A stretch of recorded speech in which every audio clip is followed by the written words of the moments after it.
what can we do to get the Congress unstuck and stopping on science? Well, elect fewer members of the Tea Party. I mean, that's the political answer.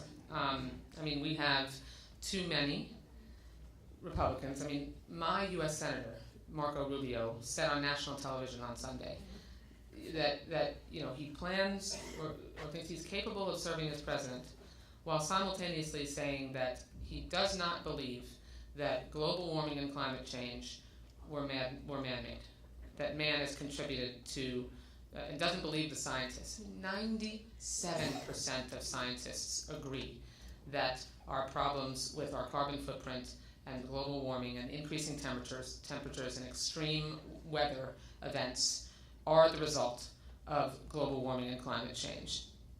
I'm not a scientist, and I don't have a lot of scientific experience, but if there are any scientists in the room, can you tell me when 97% of scientists agree on anything? If they've had that much consensus, almost unanimity, then they might be right. It's a deep concern, and I write about, I have a whole chapter on energy and the environment and the need for us to deal with this issue. We've had 9 inches of sea level rise in the last 30 years in South Florida. 9 inches.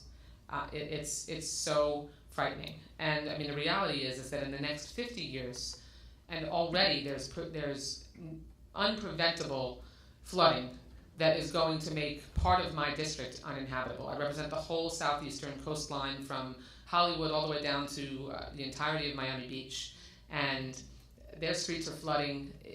That some of it is irreversible, but we do have an opportunity to reduce our carbon footprint. The policy answer is we should be able to sit down with our friends across the aisle and at least agree that some of the impact is the result of human error, human mistakes, human impact. So let's not quibble about which part of it is. Let's just agree that some of it is man-made.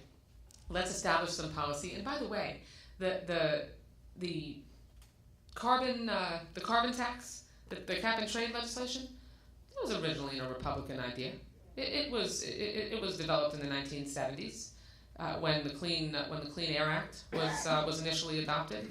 We've already got energy companies who are changing, and national companies that are planning for the fact that they are going to have to pay a carbon tax. They know it's coming. It's mind-boggling. And that's not the only solution. There are plenty of other things we need to do.